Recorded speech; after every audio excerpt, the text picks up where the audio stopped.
Dito kami ngayon sa Ram 9. Usually, dito lahat ng mga damit, pagkain, mga lahat-lahat, sari-sari. Mga pabango. Ayan, no?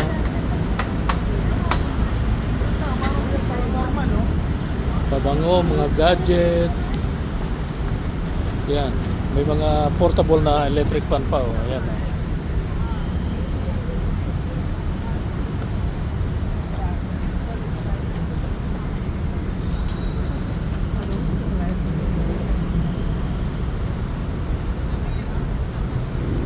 Oh, gaganda ng mga t-shirt, no?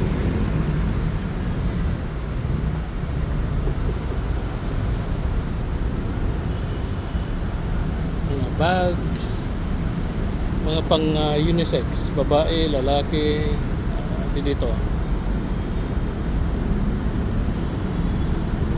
As usual, dahil hapon na, ito ngayon ang traffic ngayon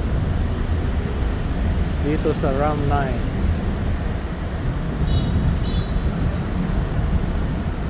Ito usually kasi ang parang fairground.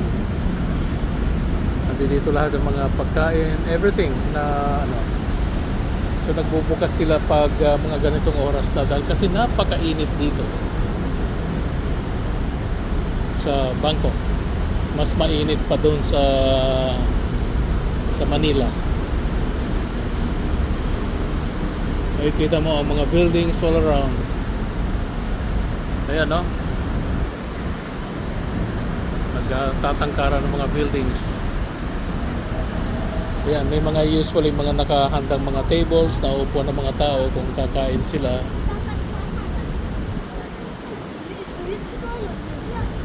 At magpapahinga.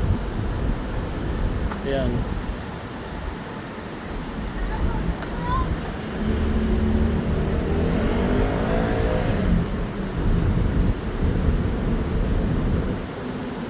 Ito ang buhay dito sa Bangkok pagdating mga ganitong oras na mga past mga 6 o'clock, yung magdidilim na, nagbubukas na sila ngayon. Ayan, sari-sari, may mga medyas, everything, mga drinks. Ayan, no? Mga I think mga dried fruits ito.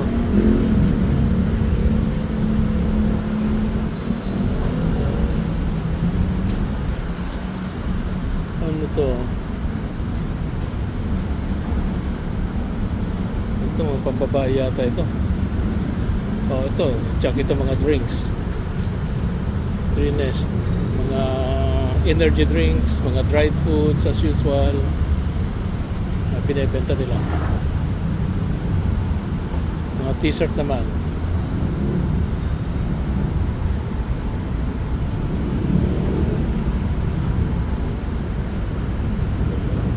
Oh, mura, oh. 2 for 300 baht. Mga tsinelas. Ito, mga tsinelas naman. Anything.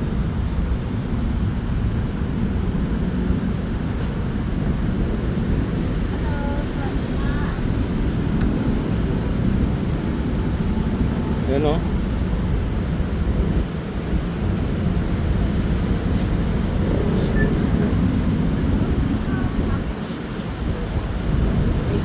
Nakikita niyo yung traffic dito, oh.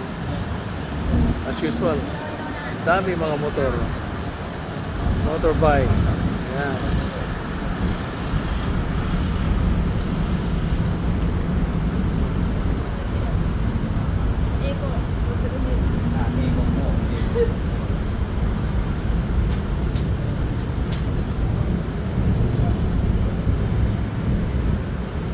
Anything na pababae, ayan na, oh. Hindi pa nakabukas ito, pero for sure ito pagkain ito. Makikita niyo yung mga pagkain. Oo.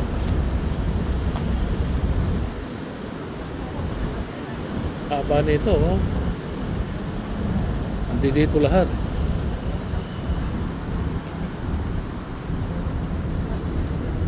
Oh.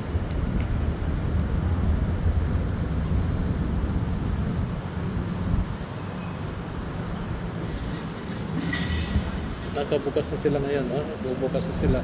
Mga perfumes, mostly, marami mga damit. Everything. Oh, maganda, oh. Ganda ng mga damit, oh. Ayan naman. Dito na nakahanda dahil ito. Andi dito na yung mga kainan naman. Oh, may beer pa, oh. Ayan, oh. Dito ngayon ang intersection kasi, oh. Busy people.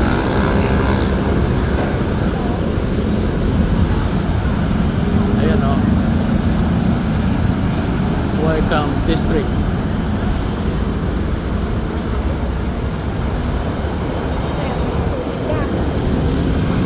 Itong sari-sari mga beer, oh. Hindi dyan na, oh. You name it, nandi dito. Meron sila mga beer.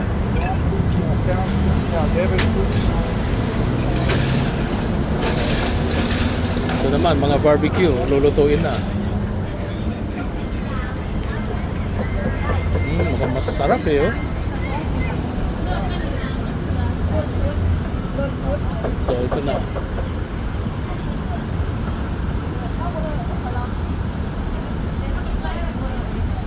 Yan na, tinan mo ang building na yan, ha.